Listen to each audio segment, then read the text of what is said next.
What's up, dude? Hi everyone, welcome back to my YouTube channel.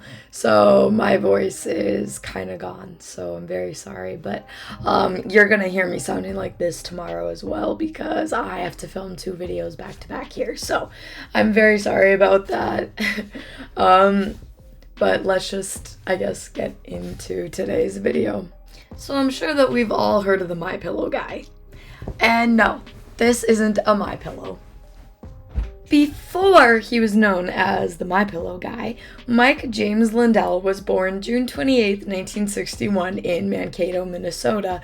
Fun little side note, Mankato was like the big city on Little House on the Prairie, so whenever I hear about Mankato, Minnesota, I forget that it's a real place, and I'm always like, oh, wow, they're gonna go all the way to Mankato? Because that's what it was like in Little House on the Prairie. But anyways, Mike was raised in Chaska and Carver, Minnesota. So, we're neighbors. I live in North Dakota. When he was a teenager, he began to develop a bit of a gambling problem. After high school, he went to the University of Minnesota but dropped out after only a few months.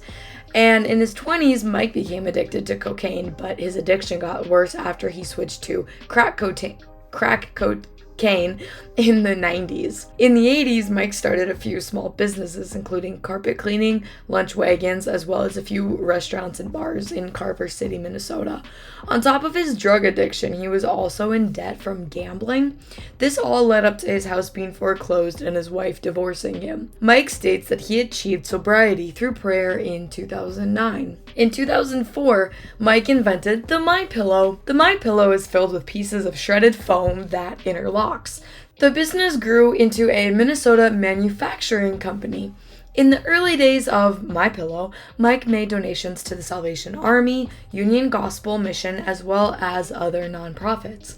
In 2019, he started the Lindell Recovery Network that connects addicts with others who have also been addicted, who have gone through the recovery process, as well as faith-based treatment centers and other recovery organizations. So all really amazing, positive things that he's done. Mike also runs 2 websites under the Frank brand. Frank is focused on video streaming and the social network Frank Social. Now, this part might get a little bit long, but I'm going to read to you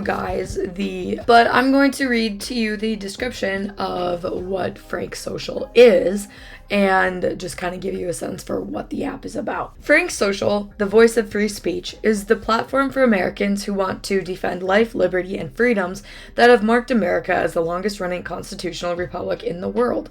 On Frank Social, you can post videos, distribute news and information, and find community and fellowship with like-minded Americans. Frank Social is a home for major influences, micro-influencers, and average Americans who want to share in the constitutional right of freedom of speech and expression. We hope you will join our community. Frank Social combines all the best features from mainstream social media. Join the conversation by posting your thoughts, photos, news stories, and videos. Connect with your friends, influencers, and others like you that want to stay up to date and informed. Now here are some key features that Frank Social has.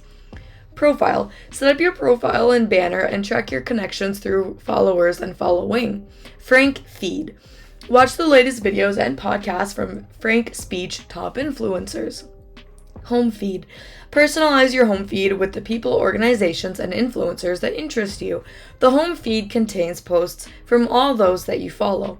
Featured. Here's where you can view an influencer's channel and decide if you want to add them to your home feed. We have hundreds to choose from already and are constantly adding more. Search Frank Social is more enjoyable when you follow people and connect with others. Search by people, stories, or hashtags.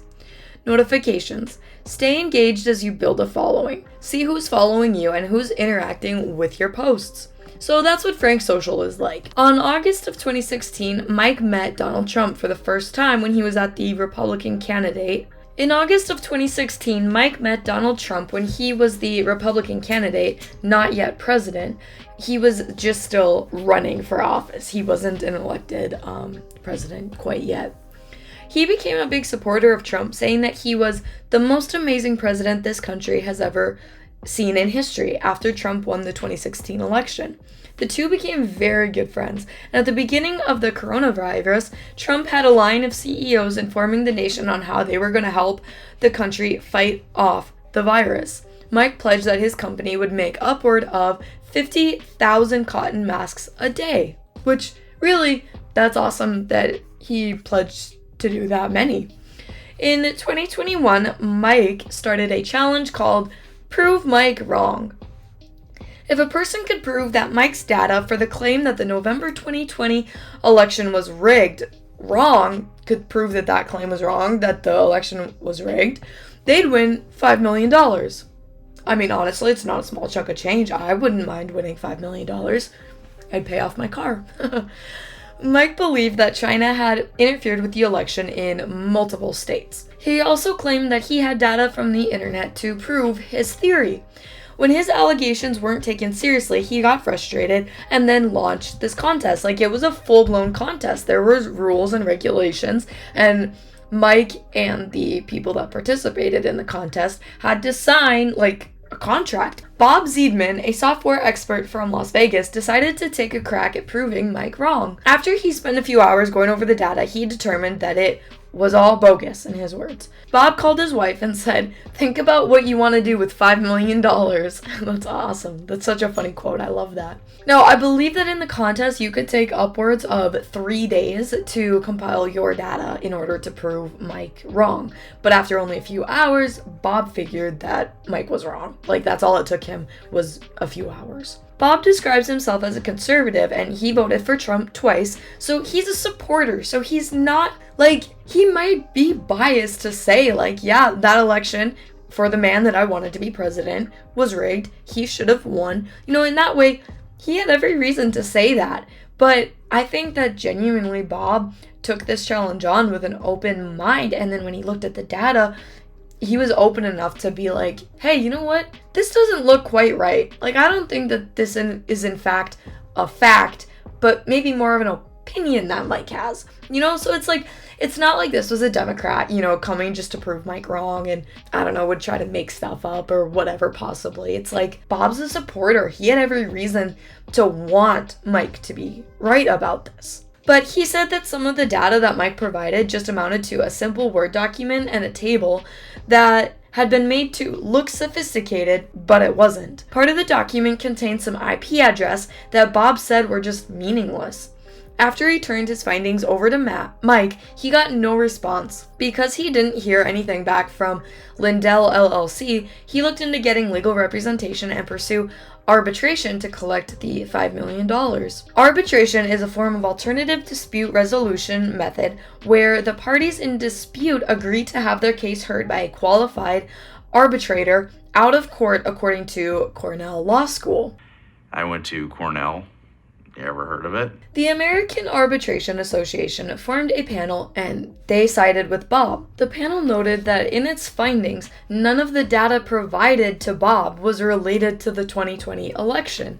They also said that if Mike didn't pay Bob, it would be a breach of contract, so he was entitled to that money. The arbitrators noted that they weren't asked to decide the truth of Lindell's claims that China interfered with the election, or whether Lindell possessed the data that proved such interference, or even whether Lindell LLC had election data in its possession, according to CBSNews.com. All they had to do was decide whether or not Bob did what was asked of him in that contract, and he did do it.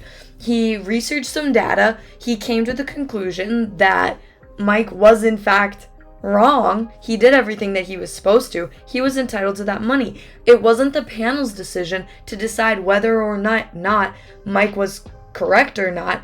They just needed to show or to say that, like, yeah, Bob had information, he had facts, he had sources, he proved you wrong, Mike. Like, he came to the conclusion that you were wrong. Therefore, you now have to pay him. It's in the contract. So the panel just ruled on whether Bob won the contest based on its rules with the data that was provided to him. Bob is still unsure if he will actually get the money or not, but he says that if he does, he'll make donations to some nonprofits, including one that focuses on voter integrity, which is really cool, I think. However, the panel did order that Mike pay out the $5 million. Mike told CNN that this will end up in court. But if a contract says that it needs to be determined by an arbitrator, then that's how it should be decided, and both parties need to adhere to the decision that the panel makes, especially since both parties signed the contract stating exactly that. If this does go to court, it'll most likely be thrown out due to the contract that Mike had written up and made and signed. So, I don't know, I thought this was kind of interesting. Bob still has yet to get the $5 million. Genuinely, I hope he gets it just purely because he signed a contract, he followed it, Mike did not. That's the only reason I think Bob should get it. But I would love to know what you guys think about this case in particular. Do you think that Bob's entitled to the money? Do you think that Lindell is right to not pay Bob? What's your guys' opinion? But that is it for me today. I'm going to film another video and then pretty much just put myself on vocal rest. So thank you guys so much for watching, and I will talk to you in my next video. Bye guys.